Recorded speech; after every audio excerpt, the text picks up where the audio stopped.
Well, good evening, everybody. Boyd here with you, and welcome to episode 61 of the Model Shop. Apologize again for the delay, guys. We had a little problem with the microphone like we had last week. I think Hal's still around here haunting the place, but I think I got it sorted. Looking at the meter on the screen here, it looks like you guys should be able to hear me. We've got a nice show in store for you guys tonight. We're going to kick things off first with a look at the Starsky and Hutch Torino. We finished that one up this week, and had a little time because of the holiday, and the model turned out really nice, so we'll spin that around on the turntable a couple times and talk about how everything went on the finale of the build. And then we're going to move on from there over to the bench and work on the 1/48 scale Airwolf kit. I wanted to get started on that one last week, but we had some technical difficulties, so we'll get over to the bench. We're going to do a little bit of assembly work on the cockpit, and then we're going to spray our color down onto the outside of the fuselage tonight, so some updates for that to show you. And then we're going to talk a little bit later in the show about the newly released and repopped Mobius 132 scale flying sub kit. They brought that kit back out again.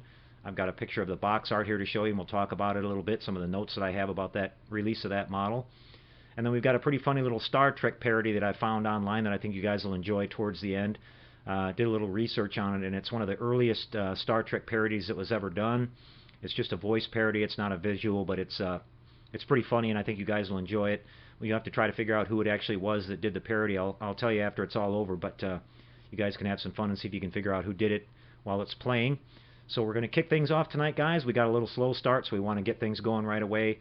We're going to take a look at our sponsors and come back right after that with a look at the Starsky and Hutch Torino, guys. Stand by. Be right back.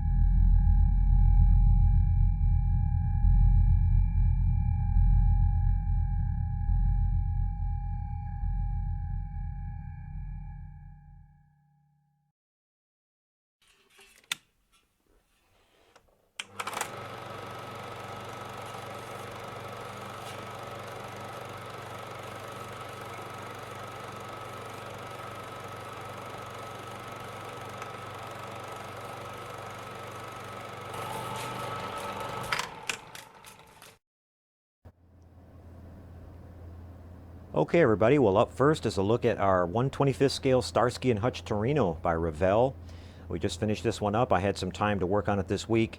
Last week we started on the model by preparing the body, and we sprayed down our primer and then our base coat of red, which we mixed up that color for you guys and show how we did that. I've gone back since then and finished up the entire body. I've got all the decals applied, and I got the clear coat on it, and I finished up the chassis and the engine and the interior. As you can see, it's a really nice model when it's finished. It looks just like the car on the television show. Really pleased. It has a lot of detail on it. I'm happy to report that unlike our Eagle kit a couple weeks ago, we had no problems at all with the decals on this one. They all went down perfectly smooth and no disintegration or ripping or tearing. It took a little bit of Solvaset here on the sides to get them to flatten out, but other than that, it went without a hitch. And the model has a lot of nice little details on it. It looks just like the car did on the show, like I said, and I like that they even give you this little temporary police beacon that they would slap on the roof when they were in pursuit during the show. And it's really nice. I'll go ahead and take the hood off and show you guys the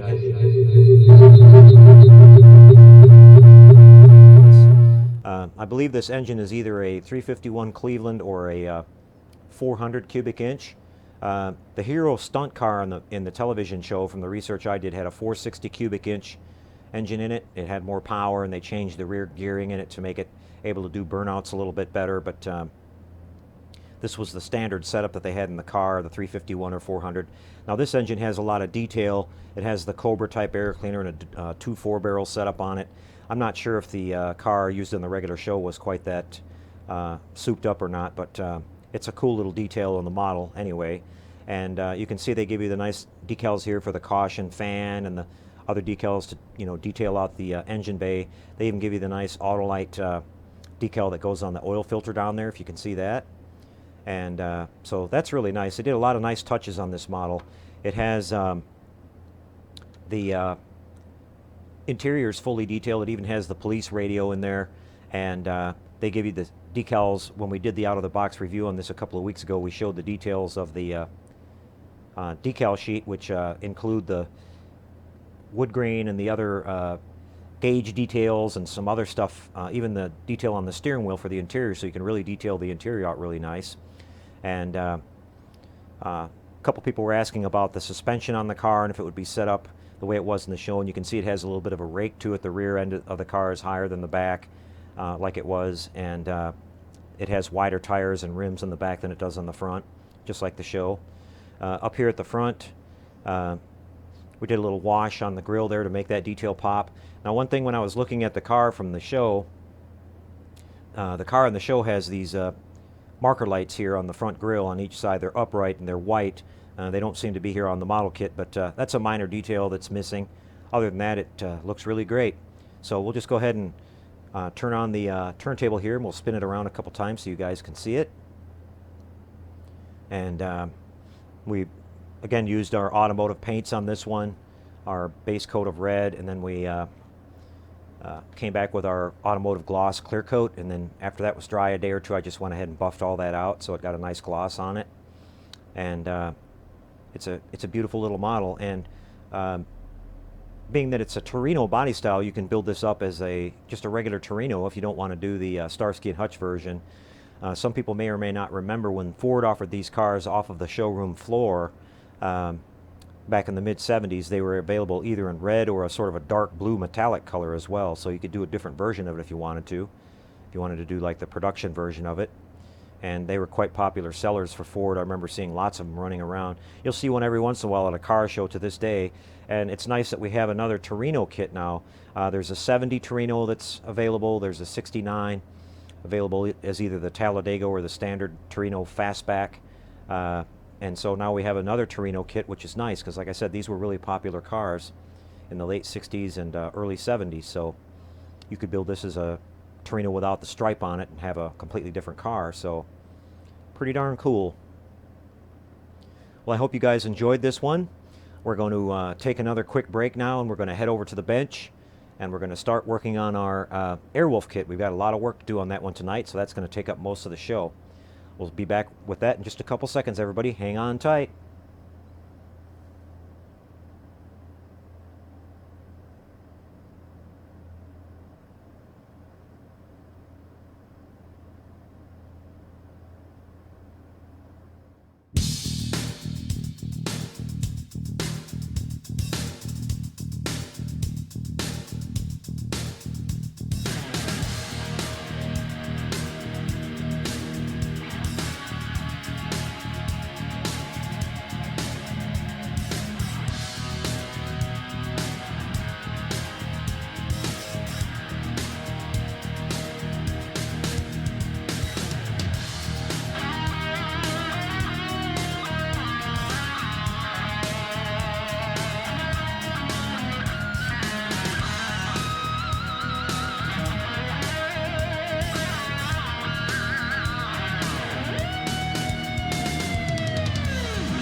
All right, everybody. Well, here we are, set up on the bench and ready to start having some fun tonight, working on our Airwolf.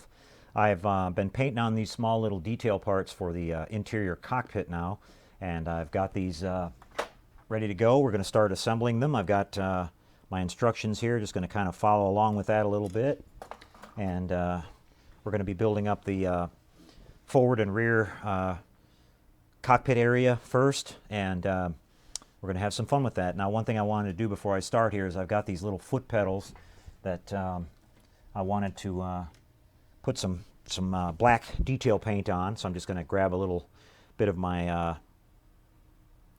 testers here, my flat black, and just take my brush and paint the detail on that. We're going to do that before we put the flight console on, because that's going to kind of block that a little bit. We'll have a hard time getting to it, so I'm just going to paint these real quick, just to give a little extra detail in there. I'm not sure how much of it you're going to be able to see once the model's assembled, but we know it's there. That's the fun of it.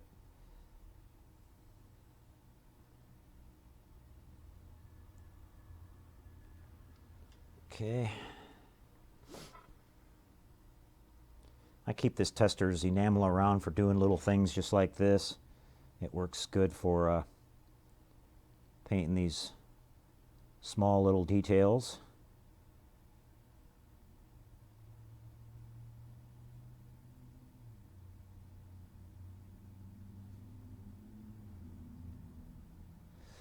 And there we go, guys. We got our little foot controls painted. Okay, and that should dry pretty fast with being a flat color. And now we can start some of our assembly. So up first, we see we've got these controls that go in kind of the center console here, and I think I'm going to do those first. We've got the main control stick and then the throttle control lever here, which mounts, looks like it goes in the center there. So we're going to start with that first. Looks like it has a sort of a certain shape to it. It looks like this lever side kind of goes over here. They've got that going down, looks like in this area right here. Okay, just kind of test fitting everything. Boy, they've got those holes plenty big enough there to glue everything down, that's for sure. Usually they're too small. So I'm just made a little dab of glue there, and I'm just going to dip this right in it and just stick it right down on there. I'm just using regular Tester's model glue.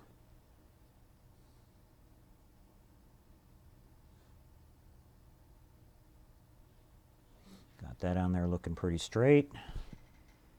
And it looks like the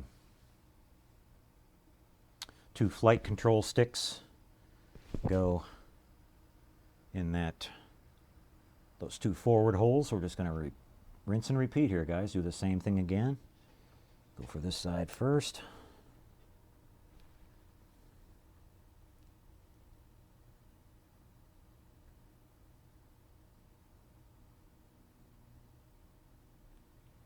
That one on there lickety split. Make sure it's nice and straight. There we go.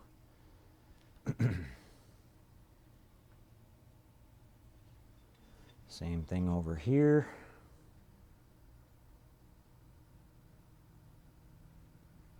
Oop, that one fell over on me. It's not quite straight either. Let me work it a little bit.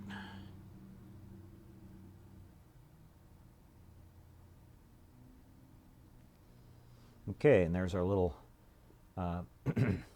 flight controls. Then we've got this little throttle that mounts here on the top of the console there. So that one's going to be a little bit hard to get to, so I'm going to grab my tweezers for that one. A little helping hands here. We'll make sure it doesn't squirt out of our hands there. Just same thing, dip it in the glue.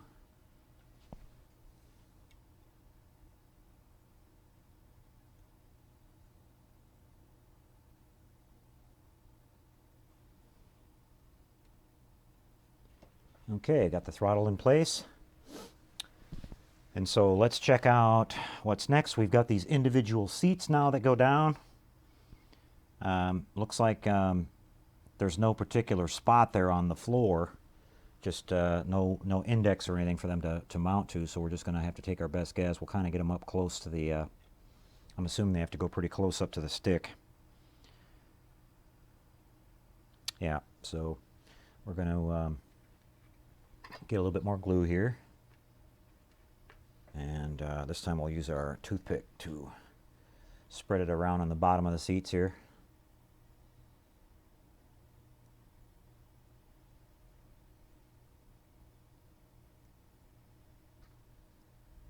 And we're going to go for it. Now, looks like it gets up there pretty close where the stick just slightly, according to the instructions here, the stick just slightly sits over the top of that. I want to make sure the seats are inboard far enough so they don't touch on the side of the wall of the fuselage. Okay, that one's down. We'll just kind of match this one up to the same spot on the other side.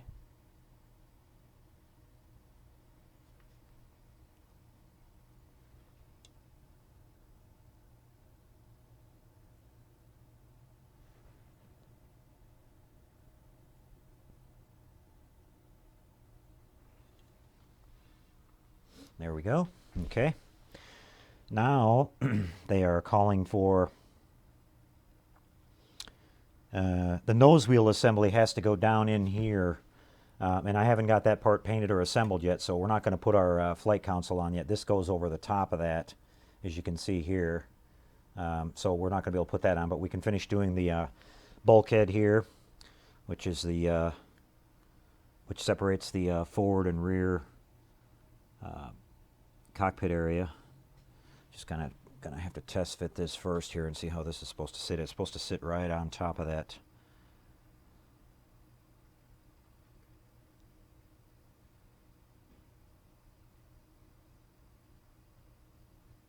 I believe it goes like that.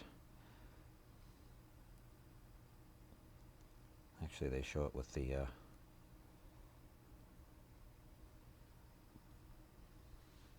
there's these little raised details here on the bottom of the floor, like the bulkhead index point there, and the picture they're showing, it looks like the tabs are hidden from the back part, so it goes just ahead of that. So we'll go ahead and glue it down like they show, and hopefully that's not going to interfere with the sides of the fuselage wall, but we'll find out later, I guess.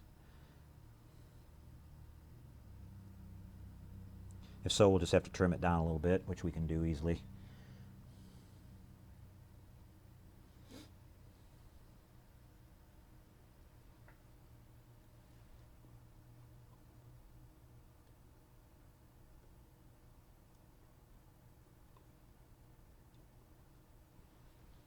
And there we go. We've got our bulkhead in place now. Looks good.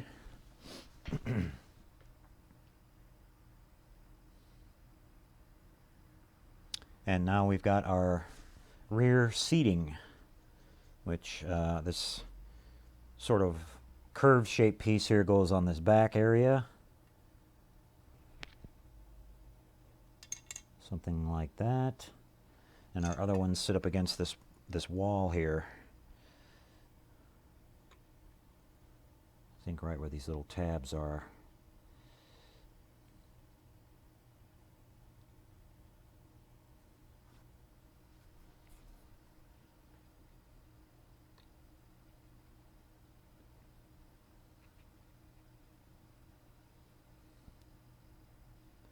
Okay, let's glue that down. Now on the actual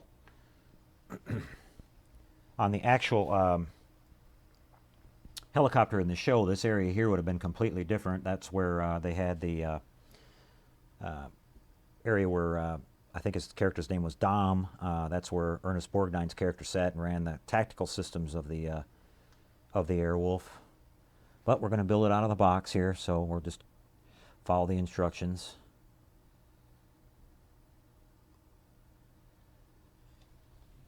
Get that down in there where it's supposed to be.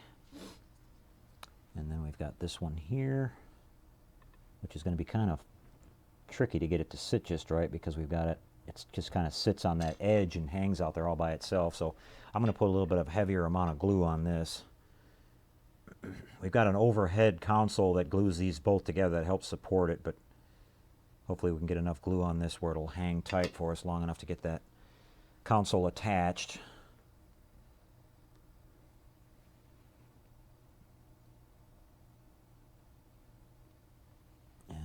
to support this with something here. Let me get my little brace over here. Just to kind of help hold that up for now. And then we've got this console, which the narrow part goes forward. Something like that. Okay. Let's just see what we've got here. Yeah, my seat collapsed like I thought it would.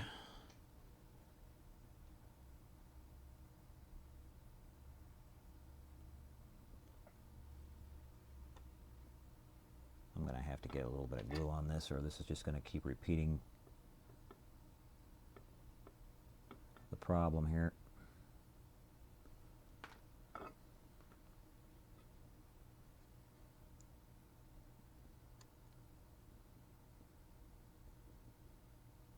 believe it's supposed to sit something like this. But we want to make sure it's centered.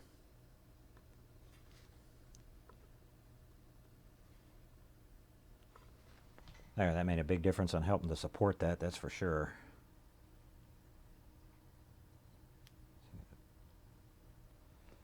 They're not really clear if that piece goes in forward or behind that. There's these little tabs like we had on the floor. It would look better if it was behind it, that's for sure. But it doesn't reach that far, so I'm assuming it's like this.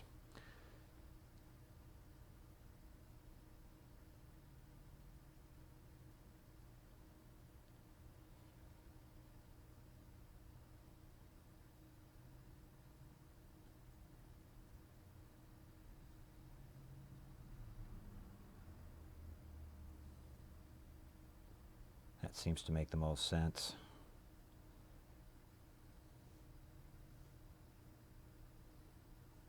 Okay, guys, well, there is the basic forward part of our cockpit here. I like the contrasting colors that we've got in there. That light color should be able to light up pretty nice when we look inside the model, so it's not, I didn't want to do too dark of a color in there where you wouldn't be able to see any of the detail when you looked inside. Looks like I bumped one of my flight sticks there. We'll get that straightened back out. But that's going to look pretty nice. Straighten up our little throttle here. That moved on me too. So we've got to let this all dry and settle down now, especially this area here. This is pretty flimsy still. So what we're going to do now, guys, is we're going to give you one more look at this from the front, I guess, so you can see the detail of the flight control area. And as I mentioned, we're going to add our gauges and our flight console along the way here, but I've got to build the nose wheel and everything. That assembly goes down in that little hatch area there first, so we can't do that just yet. What we're going to do now, guys, is we're going to head over to the bench, or to the spray booth area, and we're going to, I've got the fuselage prepped, and we're going to lay down our color, and we'll show you the color that we mixed up for the outer hull of the Airwolf. Be right back with that, everyone.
Well, here we are, everybody, over at the spray booth area now, and it's time to lay down some paint on our Airwolf fuselage. I've prepped these parts already by doing a light scuffing on them with my Scotch-Brite pad, and I've laid down a coat of this adhesion promoter on the surfaces because we know that we're going to be doing a two-tone paint job on this model. We're going to be doing the upper color, which is a dark color, and we've got the lower half of the model, which is white. So we want to make sure that our paint's going to stick really good on this when we do our masking on that a little bit later. I went ahead and mixed up my color here. I've got this really dark, kind of real dark blue-gray that I mixed up that I think looks really close to the color of the Airwolf, and it's in the airbrush and ready to go, guys. So let's spray this baby down. Actually, first we want to lay down our primer. We don't want to forget that important step. So let's do that first. Got my primer all ready to go here. I was getting so excited I want to put that paint on there before we did this. Just a light coat of primer here to protect the plastic from our solvent-based paint like we talked about last week when we were painting the Torino.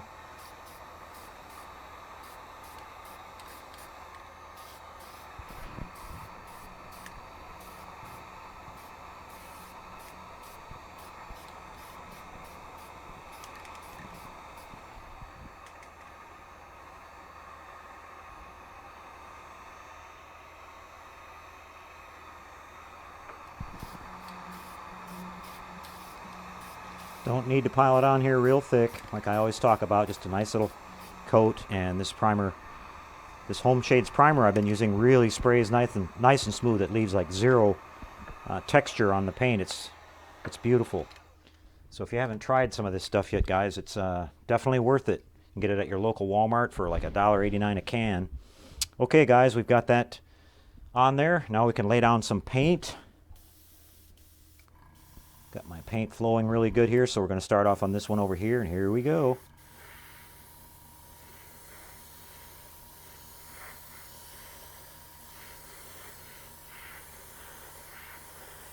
Even though the lower half of this is going to be that white color, I'm going to go ahead and paint the whole thing here.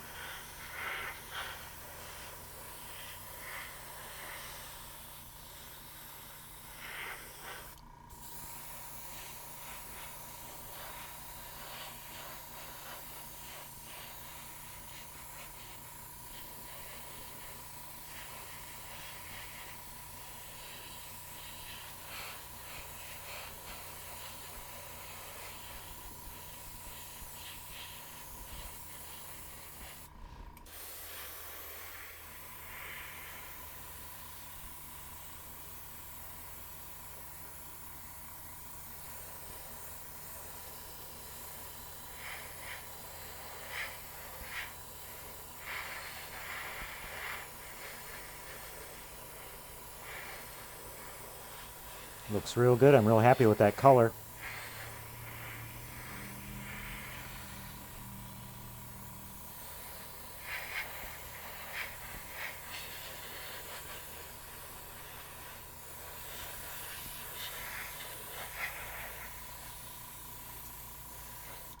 Let's hit this one a little bit more.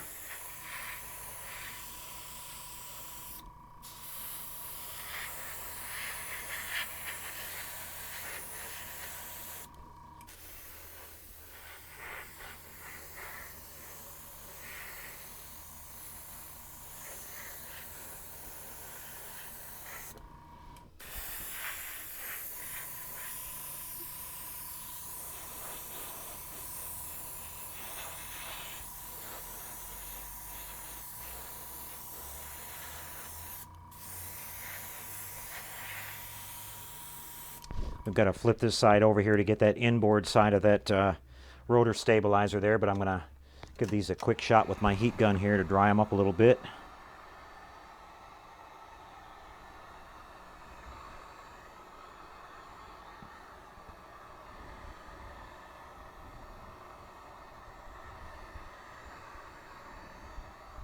Real good.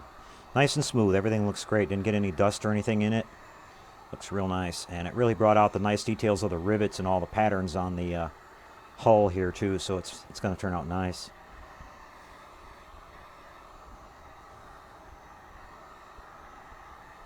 Of course, I made more paint than I actually needed for this because we've got to come back and, you know, when we glue the fuselage together, we're going to have to putty up that seam. So we're going to be needing to do a little bit of touch-up on that when we finish our assembly. So our paint will still match.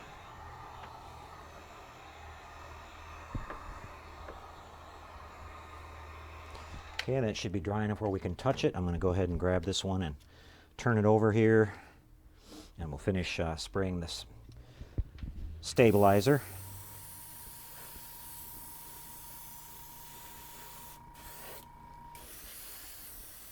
I've done the interior of the fuselage here in gray, so that'll show for our, you know, interior color, kind of matching along with the rest of what we've already done there.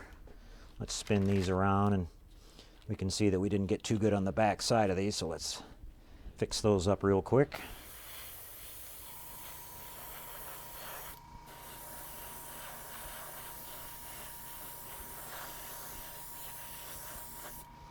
Okay, so there we go, guys. There's our Airwolf.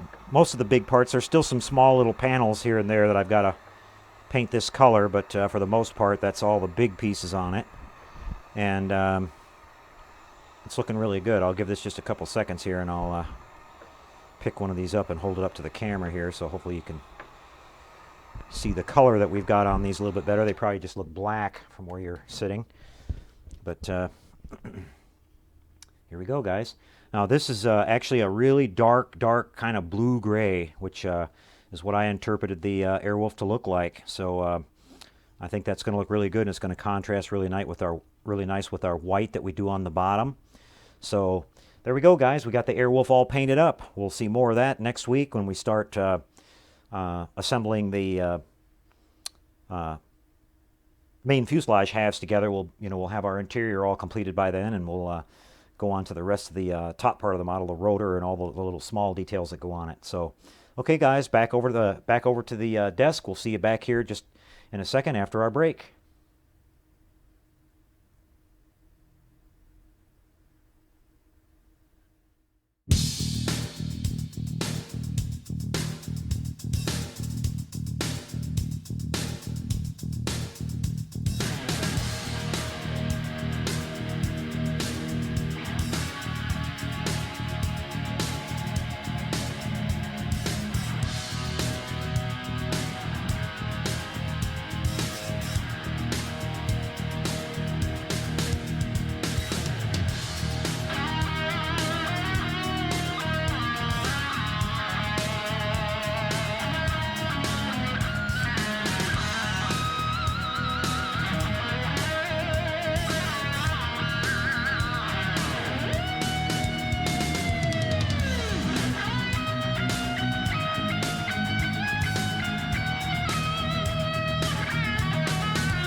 Well, hey there, guys. Back with you again. Hope you enjoyed everything that we had to show for you tonight. Got a little bit work done on the Airwolf, and as you can see, the Starsky Hutch Torino turned out pretty nice.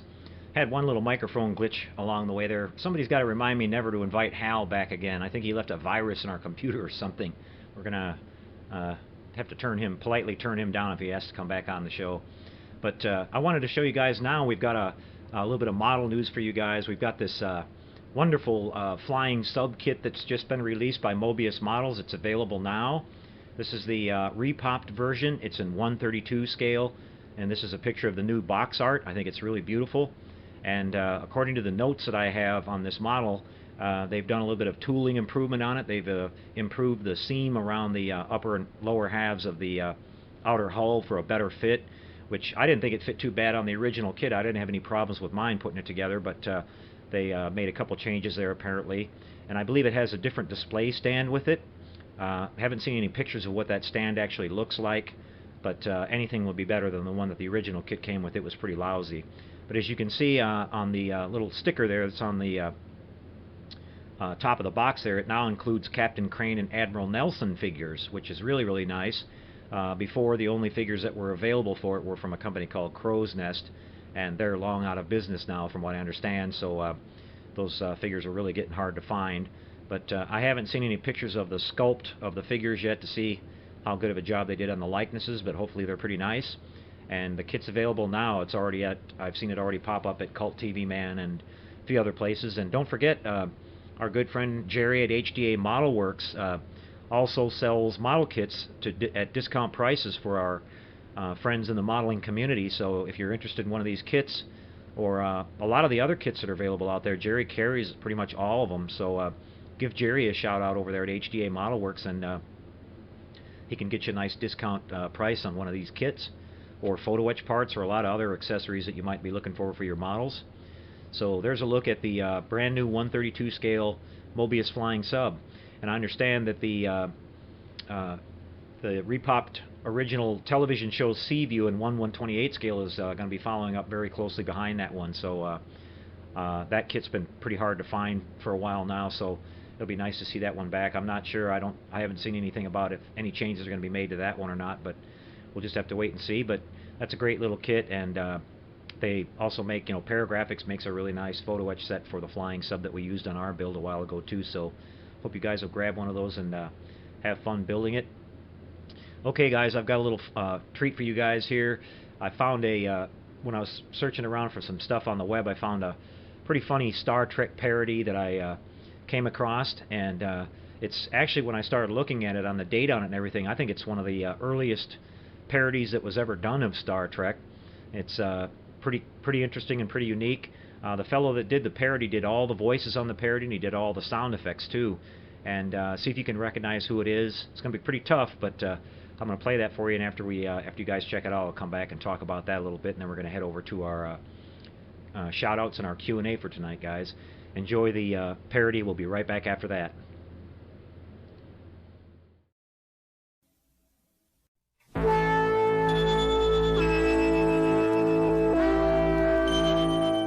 Space, the final frontier. These are the voyages of the Starship Booby Prize. Its 5-year mission: to sell T-shirts, toy phasers, plastic communicators, and anything else we can think of, to seek out new life in old plots and complications, to boldly go where everyone has gone before. Star Trek.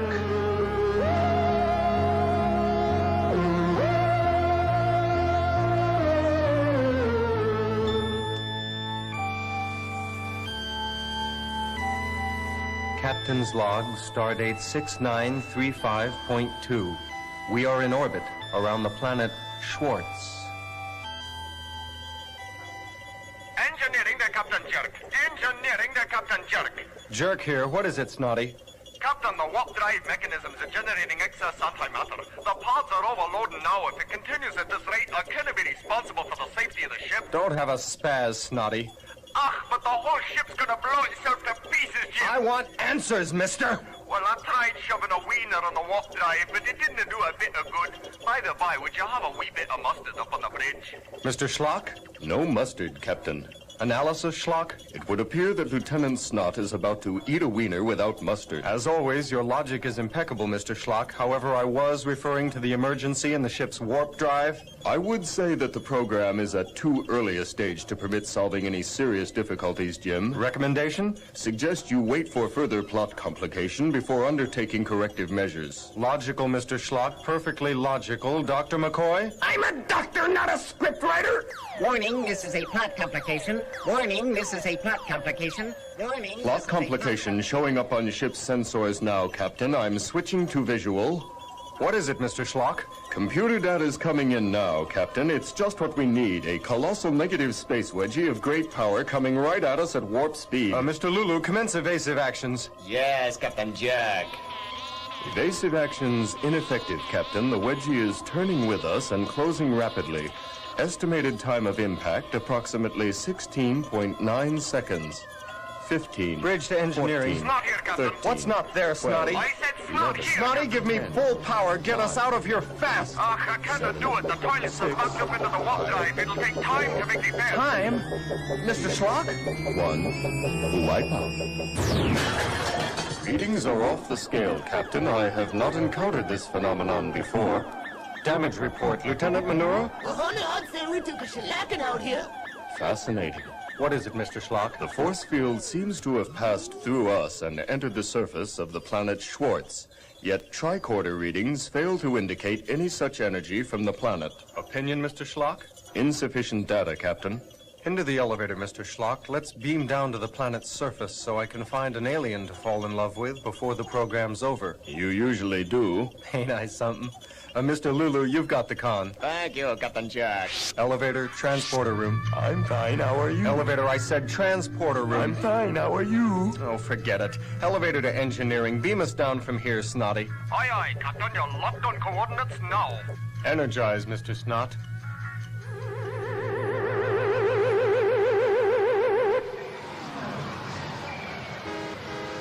Remarkable. There is no record of any such civilization as this on the planet Schwartz. Look, Schlock, here comes a car, and feast your Vulcan squinties on that driver. Far out, Captain Jerk. Want a lift, sailor? As a matter of fact, I do. I'll say goodbye here, Mr. Schlock. Now you'll have what you always wanted, command of the booby prize. And you'll have what you always wanted. What's that, Mr. Schlock? A bleach blonde in red convertible on planet Schwartz. Ain't I something? Well, say bye-bye to Starfleet Command for me, and I'll see you on Hollywood Squares.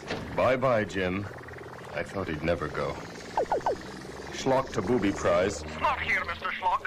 What's not there, Lieutenant Snot? I said snot here, Mr. Schlock. That's Captain Schlock. Aye?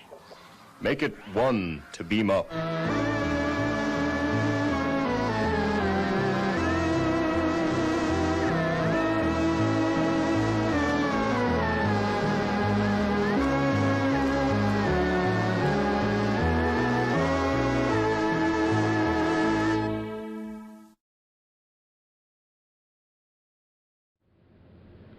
Well, there you go, guys. I got a pretty good kick out of that. I hope you guys enjoyed it. Well, did you figure out who it was while it was playing?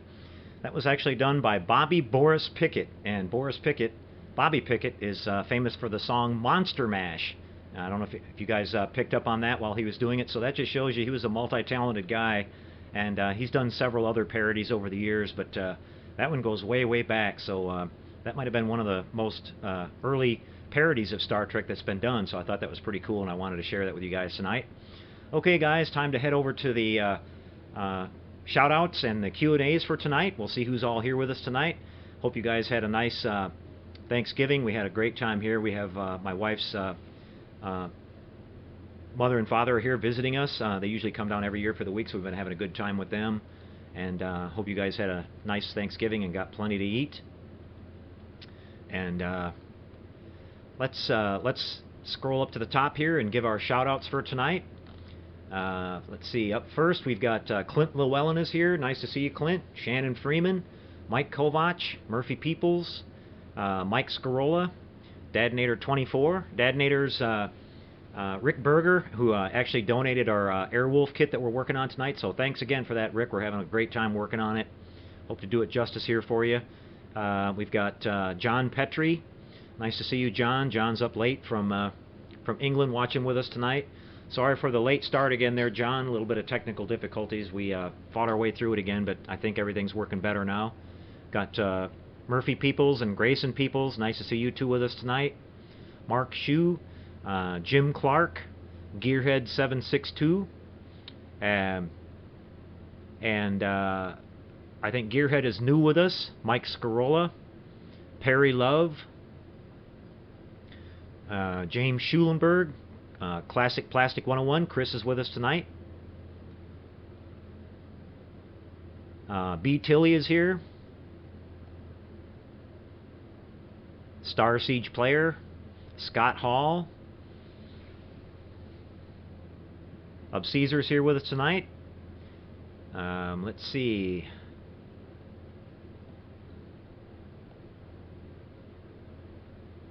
Jim Clark, I'm not sure if I mentioned you. Jim, nice to see you here tonight. Benny Gilardi, nice to see you, Benny.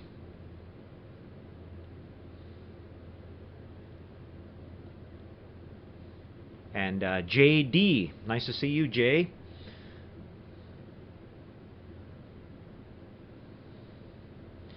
And Leona Timber Company is here. Nice to see you, Leona. Yeah, we're planning on starting on 7 o'clock tonight, guys, but the darn microphone bug was still there when I was testing it before I launched the broadcast tonight. It was doing that feedback thing. And I think I've got that finally nailed down to what that is. It's a USB thing, so I just have to shut down the USB driver before I crank up the show, and it'll be all right. Oh, Gearhead 762, that's Chuck Brooks. Nice to see you, Chuck. Andrew Cho, nice to see you, Andrew. Philip Prime. And Philip says he's also from the UK. So yeah, that's what the reason we did it, guys, is a lot of the people that watch the show are from different countries, and it's really late for them over there. So hopefully that'll be a little bit better for you guys.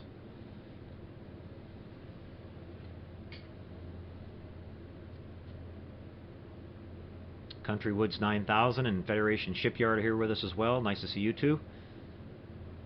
And he's liking how the Airwolf is turning out. Yeah, I'm really pleased with it so far, guys. I was just looking at this little cockpit assembly again here, and I was thinking it would make a pretty cool little beach buggy just the way it is. It's already got the surfboard on the top. We just throw a big Hemi engine in the front and some slicks on the back and some skinnies up front, and we'll be the hit of the beach. What do you think, guys? Pretty cool. And I brought the fuselage over here in some better light so you guys can see this. This is the actual color that we've gone on. Maybe it shows up a little bit better. It's, as I said, it's a really dark blue-gray, and I think it looks really close to what we're hoping to do on the Airwolf, and that'll look really nice contrasting with the white. That should turn out pretty good.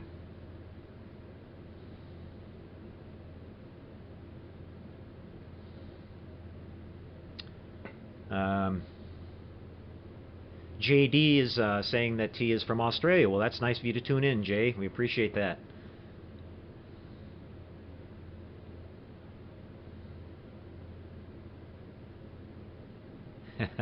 I see some people on here talking about their, I don't know if it's football or basketball teams, but everybody's, the college sports is in full swing.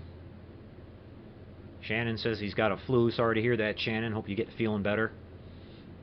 It's probably going to be causing some flus around here, too.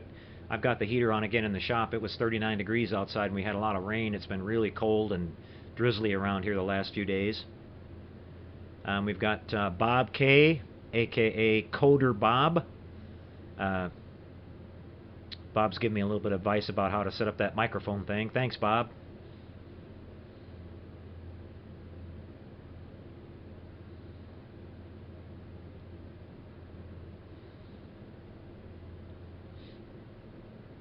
Michelle Bennett's here tonight. Nice to see you, Michelle. George Volkowski. Arctic Wolf. Oh man, Arctic, I feel sorry for you. It must be really cold up there in North Dakota. Big part of my family is from South Dakota, so I'm kind of familiar with that area of the country.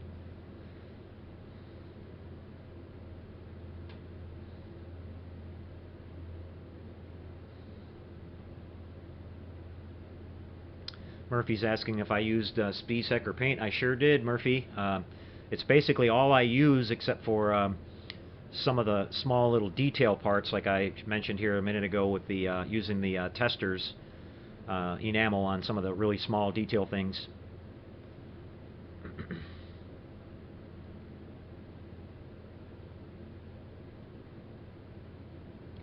Grayson said she enjoyed the interview with Hal, and we're going to have more of those types. We're going to do more of those, Grayson. I've got some of those planned here for the future. Hopefully they go a little bit better afterward, though.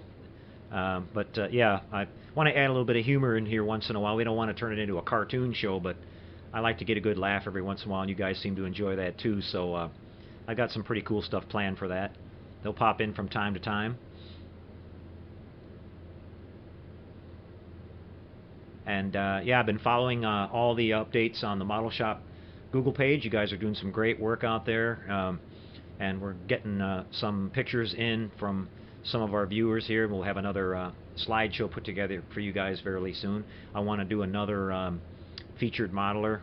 I'm talking to a few people about that, see what kind of material they can put together for that. We got to, you know, to be the featured modeler, you got to have quite a bit of pictures of models, because it's about a 5 or 6 minute long slideshow. But if you've got some pictures of your builds, guys, from the past or whatever, send them in to us and we'll put it together and do a nice presentation for our viewers. They really enjoy that part of the show. Star Siege says he wants an interview with the Cylon. Well, that's very possible, Star Siege.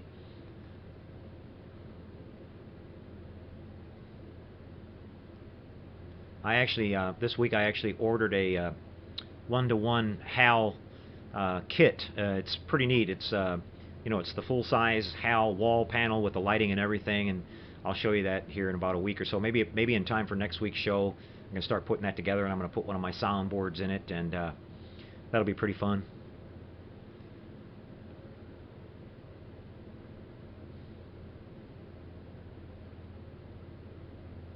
Mike says they have rats in New York. Well, we have them here too, Mike, as you guys are well aware. Haven't had one come back in here since our little visitor from a while back. But thank goodness for that.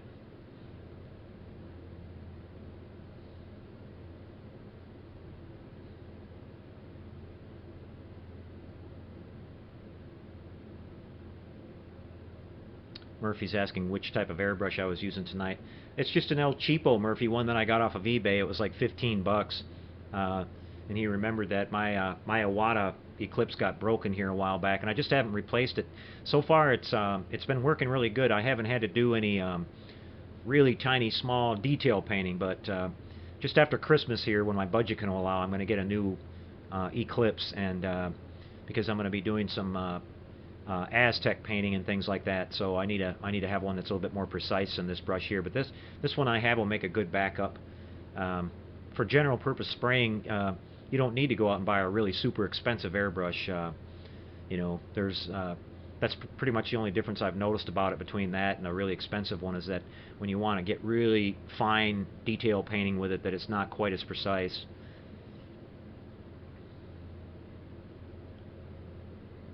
Grayson is asking which episode was the rat one. You know, I don't remember, Grayson. I think it was in the like episode 55 or 54, somewhere right around in there.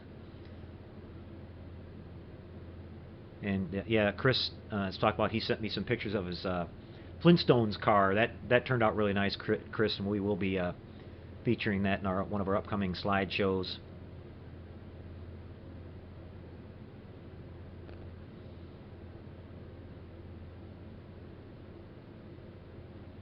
Modeler G is here with us tonight. Nice to see you, Modeler G. Yep, I'm going to do a buildup of that HAL kit. It's available at Monsters in Motion. It's www.monstersinmotion.com. You click on their model kits button and scroll down a little ways, and he has both the HAL and the SAL kits, which is pretty neat. You know, SAL was the computer that we saw at the beginning of 2010. It was a female version of the HAL 9000. And that one had lit up with a blue LED and a different label on it. But he has both kits, and I'm going to go ahead and put a soundboard in it. I think what I'm going to do is I'm going to use a soundboard that detects motion. So whenever I walk in the room or whatever, it'll start talking, and then I'll put a separate switch on there somewhere where if I want to shut that feature off, I can, so it doesn't talk all the time. But we'll figure out something on that. It should turn out pretty cool, and we'll build that up on the show for you guys. In a couple of weeks, We're going to finish up on our Airwolf, and we're working on a couple other things. And a couple of weeks, I'm going to pick out a couple kits. I'm going to pick out 3 or 4 kits here, and we're going to let you guys pick the kit that we build next. Some of the kits I've got here in the background that you can see. So we'll give you guys a chance to pick the actual build that we're going to work on next on the show for you.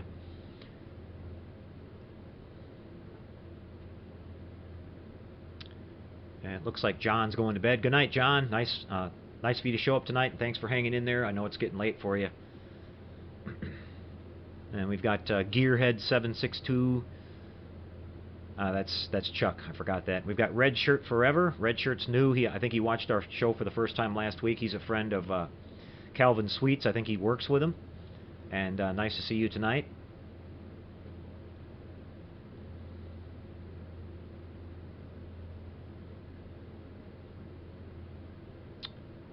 Shannon's asking a question about any advice on how to install a clear shuttle bay into the 350 Classic Enterprise.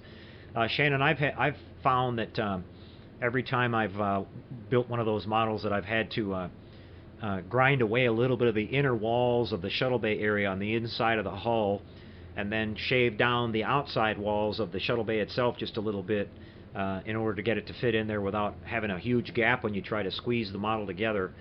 Especially because you've got to put the inside windows in there too, and they create even more depth in there, so it makes it even harder to squeeze that together. So I grind away a little bit of material on the inside, just in the the back half of the model where the shuttle bay actually is, and I've just gotten good at that after building. I think I'm building a couple of them right now, and this will be like my 9th or 10th one, and so I've gotten kind of good at figuring out exactly where I got to grind it. But your first time you might have to grind away a little bit and then test fit it and grind it until you should be able to squeeze it together, so you don't see you're still going to wind up with a tiny little gap there at the back, but it shouldn't be a huge one, and it's just a really tight fit in there at the back.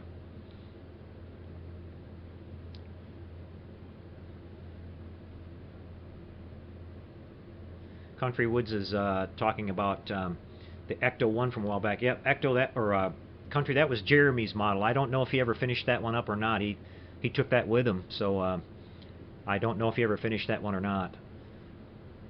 And Clint Llewellyn says he's got his General Lee finished up. That's cool, Clint.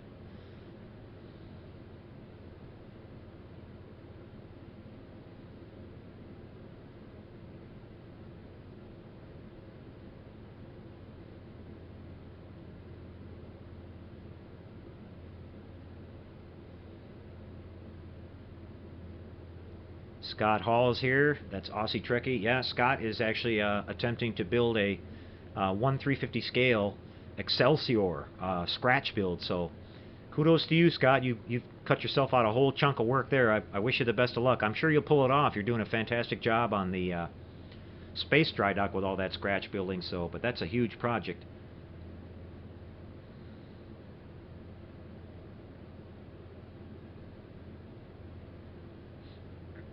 Yeah, and I want to point out too, guys, that Classic Plastic and I believe it's I'm going to have a hard time thinking of his name now. Dirk Pitt are doing the Tom Daniels group build. Tom Daniels, we talked a couple of weeks ago about oh no, I'm not going to be able to remember his name. Shoot, that's pretty bad. I guess I'm getting old.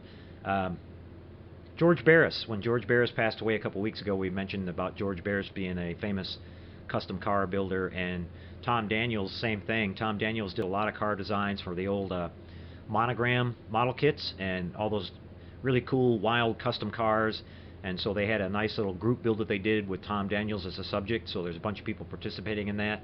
And if you go over to Classic Plastics page, Chris Cortell's page, you'll see him talking about that, and maybe Chris has some information over there about where you can see all the models maybe in one place when they're all finished up.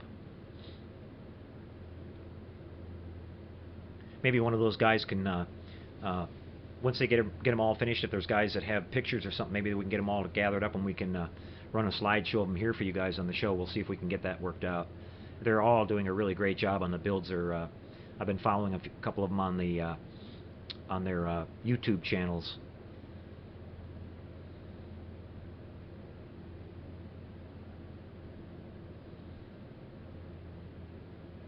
We've got Rocket Boy 1969. We are going to be doing a hangout after the show tonight, guys. So, like usual, I'll post the link over on the Model Shop Google community page a few minutes after I shut down the show here tonight, and we'll have some fun chatting away after the show's over. Chris says you can go over to his Facebook page. I take it that's Chris. I can't remember if your Facebook page is under Classic Plastic 101 or if it's under your name, but like I said, people can go and check that out. And we have E-Biker tonight. Nice to see you, James.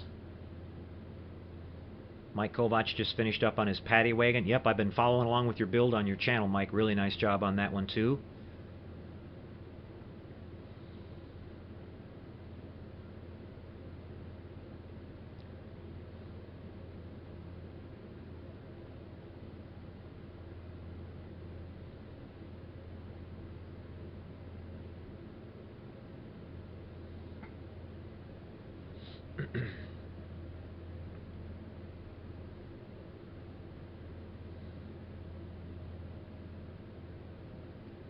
It's called Chris's Facebook page is called Classic Plastic Hangout, everybody.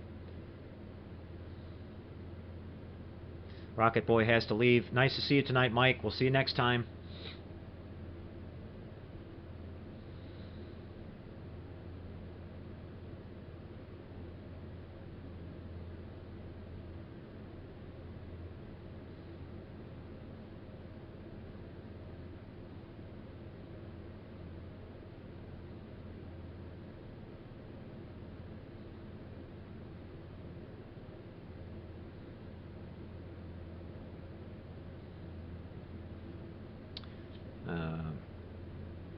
Looks like, yep, somebody mentioned we got 66 people watching right now, so that's good.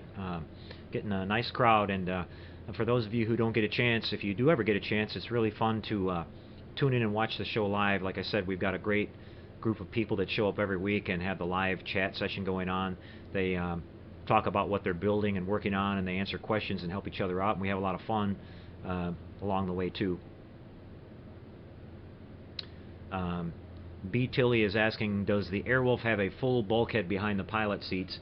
Yeah, it's, I'll show it to you again here. It goes all the way across. It's got sort of a center post pillar kind of thing in the middle of it there. Like I said, the rear part of it's definitely not accurate to the, I think they more have it set up for the standard Bell chopper with the passenger seats in the back, where normally that was Dom's. He had that sort of almost a desk-looking thing that he sat at there with a view screen there up the front. So that's not exactly accurate. You could probably scratch build something up and make that work.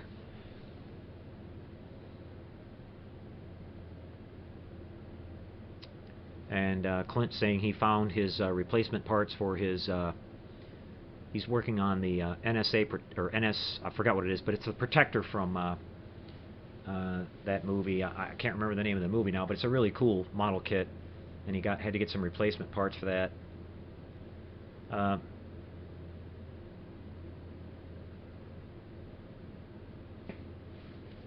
Got questions popping in really fast all of a sudden, guys. Let me see if I can keep up.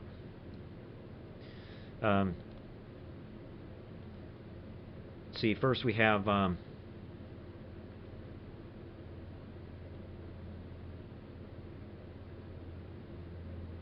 James Kirk is asking, can you tell me how the best way to cut out the windows on the Defiant? Well, the way I do it, James, is most of the time I start off with a small little pin vise, which is this little tool right here for some of you folks that might be new to modeling. Let me see if I can dig it out here for you. It should be right here. Okay, got it. It's this little tool right here, which is basically a screwdriver with a swivel tip on the top of it here, and you can attach. It's got a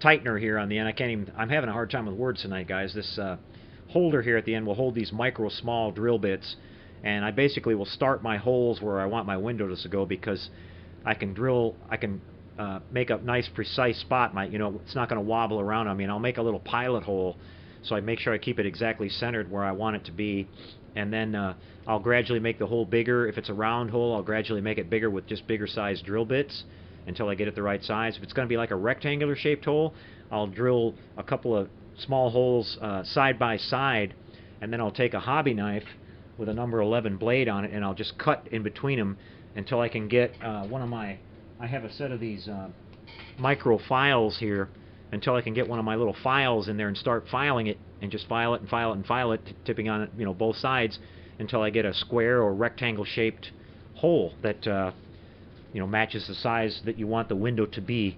It's real tedious work. It can take you a long time, but that's basically the best method to do that.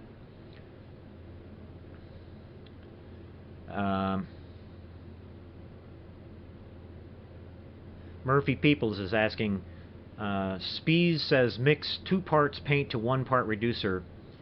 Did I see you do that in reverse? Is that due to the 50.50 airbrush tip? It doesn't matter. I mean, it doesn't matter. I mean, I usually paint my, Murphy, I usually put my paint in the cup first and then put the reducer in. And it's, you know, they have their recommended, which I mentioned last week, they have their recommended ratio. And it just kind of depends, like I said, with what I'm spraying with. Now, my bigger gun will spray the paint when it's a little bit thicker, which is probably pretty close to what they have for the 2-to-1. But with the airbrush, being that it has a finer tip, I'm finding that I have to mix the paint a little bit thinner. So like I said, I'm basically stirring it up and then picking the stir stick up out of it and watching it drip, and then I can see the consistency of it, and I'm looking for something that has basically the consistency of like milk, if I can get my point across. Not water, which is, you know, too thin, but it's just kind of going by eye, and that just comes with years and years and years of doing it. But you'll get the hang of it. You'll be able to tell when you're mixing it too thin, because it won't cover at all. I mean, and it'll run on you really easy. But if you get it too thick, it obviously won't go through the gun very well. It'll splatter, and it just won't move the paint. You know, you'll have a hard time getting any paint to come out of it. You just have to kind of play around with it a little bit. You know, the airbrushes that are out there, they have so many different size tips and everything that you almost have to mix it according to what you're using. I don't think there's any standard.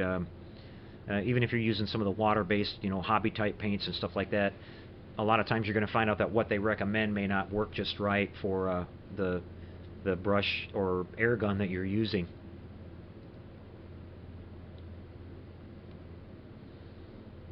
Yeah, the movie that we're talking about is Galaxy Quest. I don't know why I couldn't remember that.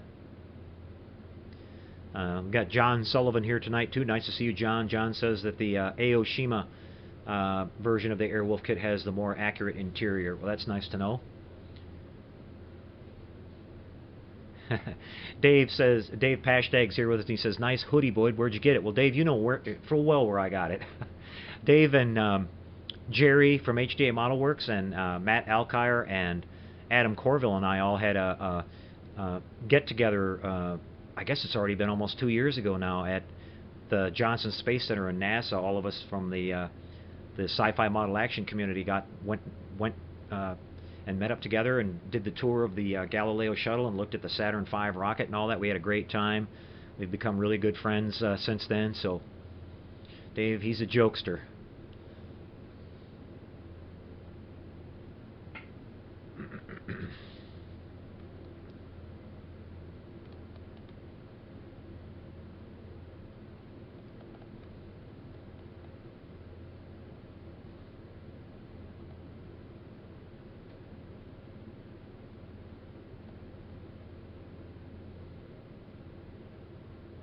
Bob K, aka Coder Bob, is asking about Walmart Bondic for clear windows, if anyone's used it.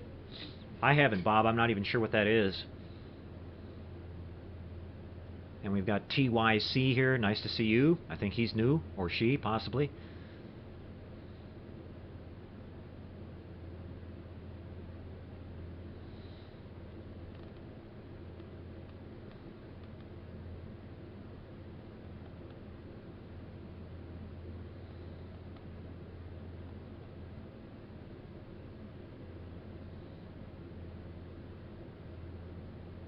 Sal C is asking, what would I recommend for a good double action gravity feed airbrush for a newbie? Just get yourself an inexpensive one, Sal. you know, and then you can find out. Like I said, the one I've got here was $15 off of eBay, and it for most general purpose spraying it works absolutely fine. You know, because in airbrushes you can spend all the way up to $300 or $400 to get one of the you know, upper line brushes, but unless you're going to be doing like real precise, you know, unless you're a master with an airbrush, you're not going to be able to realize its full potential. So you can start off with a really cheap one and be just fine with it. And we've got Heath Tompkins is here. Nice to see you joining us, Heath. Heath is from Australia as well.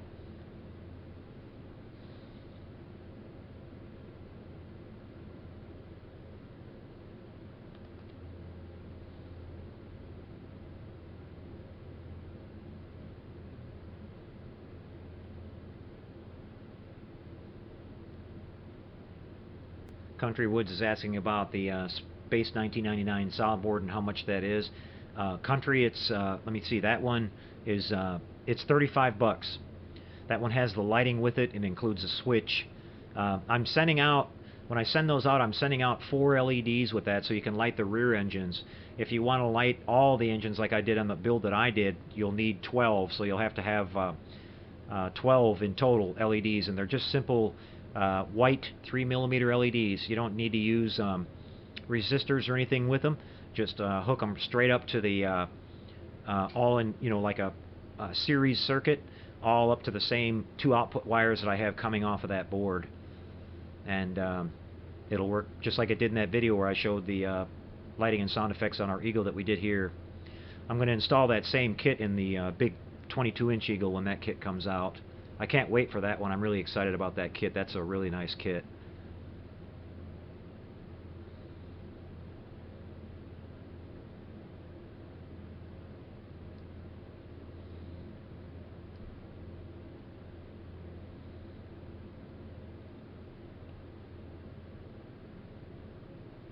And Jamie Shiner's just joined us. Jamie's from England. Like I said, we've got a lot of people from overseas that tune into the show, and we really appreciate that.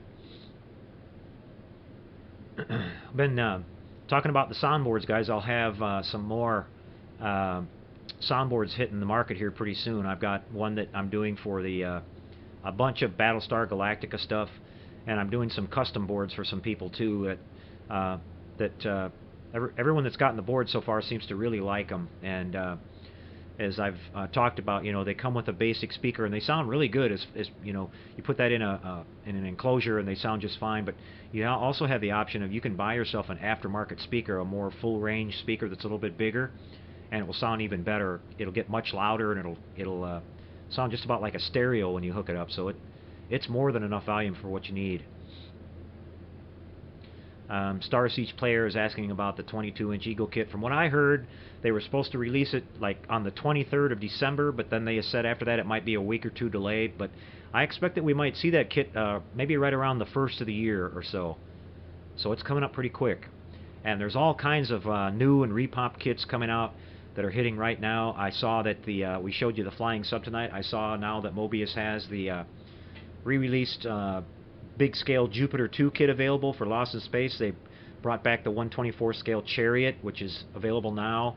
The Space Pod from Lost in Space is available again. They're shortly going to release that new model kit for the 50th anniversary of the Derelict from Lost in Space.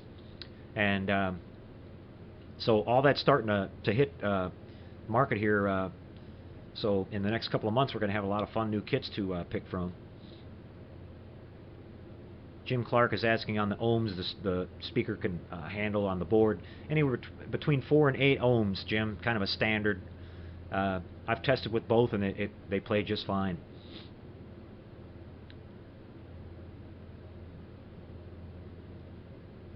Yeah, Chris says you heard the 29th of December. I heard the 23rd originally, and then they said a week later, and then they said 2 weeks. And that the accessory kits might be, you know, like a month later. The pricing on the accessory kits that I see, they're posted over at Monsters in Motion, which I thought was pretty reasonable. Like, I think it was, they listed their kit for $39, which is not bad for the machined aluminum, you know, engine bells that go on the model. and they're beautiful.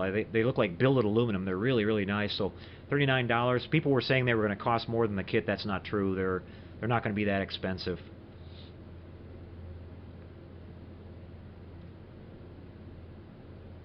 Yeah, like Chris is saying, the dates that they have for releases on kits, they very, very seldom meet those dates. They have delays with shipping and things like that. And there was we talked about it, they had some kind of issue with the decals on that kit. They were planning on switching over to an Italian decal maker to improve the quality, but they're still apparently working with the Chinese supplier who's guaranteed them the quality is going to be better, because they have to be better than they were on that small kit, or that's going to be bad. Those are not even usable, basically.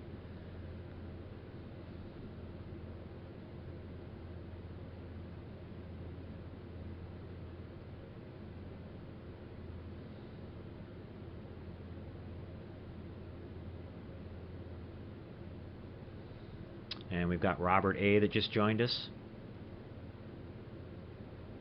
And Robert's mentioning, yes, they do have a sneak peek of the Proteus, which was the really cool submarine that we saw in Fantastic Voyage, the one that went inside the human body. And they've had some test shots. And typical Mobius, they have the full detailed interior of that, just like they do on the Jupiter 2, the Flying Sub, the Seaview. So I'm expecting that to be a really nice kit. That's definitely one I want to have too. Always liked the design on that one. It's a classic. 66 Mustang is here. As far as I know, he's asking about the Cutaway Enterprise. That kit's already out, Robin. You can get that kit. It's been out now for a couple of months. They've re-released it. I don't think they made any changes to it other than the base that it came with before has been changed, I think. The stand that it sits on.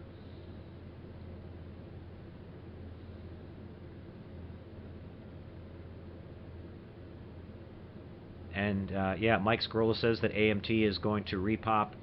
I don't think it's a repop, Mike. I think it's a brand new kit of the AMT Excelsior. Not sure what scale it is. Maybe 1/1400, something like that. But it's a new design. It's not a repop. They've completely redesigned the saucer and the secondary hull. So that's a brand new kit. They have some pictures of that up on the Round 2 website. That should be a pretty popular one.